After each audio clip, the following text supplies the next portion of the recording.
Hey guys, this is Shivam Shah.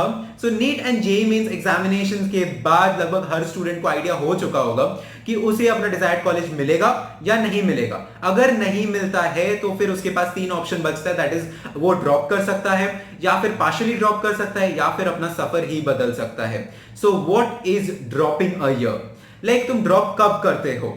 तुम drop तब करते हो जब तुम अपने आप को अश्योरेंस दे पाओ कि तुम नेक्स्ट ईयर इससे बेटर स्कोर कर पाओगे। स्पेशली अगर तुम ऑलरेडी एक ड्रॉपर हो, तुम्हारे पास वैलिड रीजंस होना चाहिए कि क्यों तुम अपने ड्रॉप ईयर में भी क्रैक नहीं कर पाए। क्योंकि ड्रॉप ईयर बहुत खाली होता है, उसमें स्कूल का कोई भी इंटरफेरेंस नहीं होता है, बोर्ड एग्जाम्स नहीं होते हैं।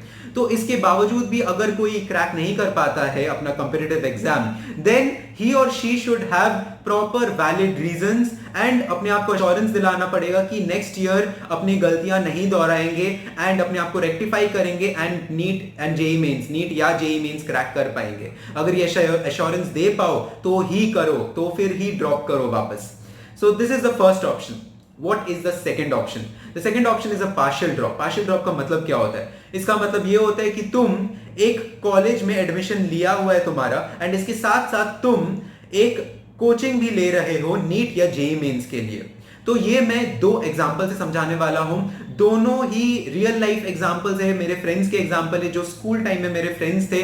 दोनों को ही नीट एग्जामिनेशन क्रैक करना था एंड क्लास 12 के साथ उन्होंने नीट एग्जामिनेशन क्रैक नहीं कर पाए उन लोग। सो उन्होंने क्या किया था? उन लोग ने पार्शियल ड्रॉप किया था।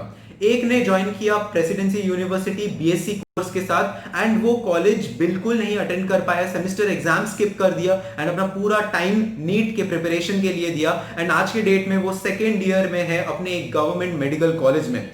दूसरा एग्जाम्पल एक फ्रेंड का है जिसने इंजीनियरिंग कोर्स ले लिया था। इंजीनियरिंग में वो कंप्यूटर साइंस का स्ट्रीम किया बीटेक में एंड आज के डेट में वो सेकेंड ईयर में है एंड वो छोड़ दिया नीट का प्रिपरेशन क्योंकि साइमल्टेनियसली मतलब दोनों एक साथ वो बैलेंस नहीं कर पा रहा था।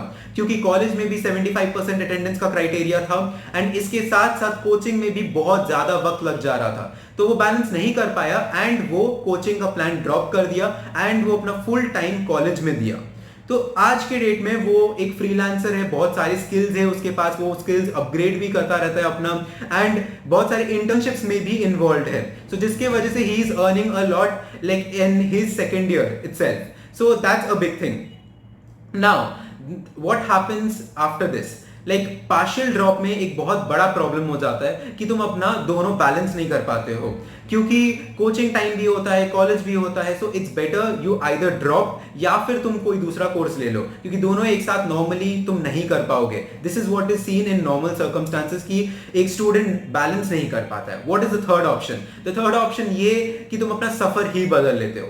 सफर ही बदल लेते हो मतलब एक कंपेटिटिव एग्जाम के कंपैरिजन में तुम्हारा लाइफ बहुत ज्यादा बड़ा है, बहुत ज्यादा सिग्निफिकेंट है। सो अगर तुमको बायोलॉजी पसंद है इसका मतलब ये नहीं कि तुम MBBS as a career option ही चूज करो। इसके अलावा बहुत ज्यादा करियर ऑप्शंस है, specially in the year of 2020 बहुत ज्यादा करियर ऑप्शंस है एंड करियर ऑप्शंस को लेकर मैं एक वीडियो भी निकालने वाला हूं। सो प्लीज डू सब्सक्राइब ताकि आपको नोटिफिकेशन मिल जाए जब भी मैं वो वीडियो अपडेट करूं, अपलोड करूं। सो अगर तुम आईआईटी क्रैक नहीं कर पाए, you will get another chance during your masters to crack IITs.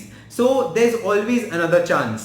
So तुमको अपना बस टेक्निकली अच्छे से अपना करियर परस्यू करना होता है, चूज करना होता है। That's all for now. Stay tuned and thank you.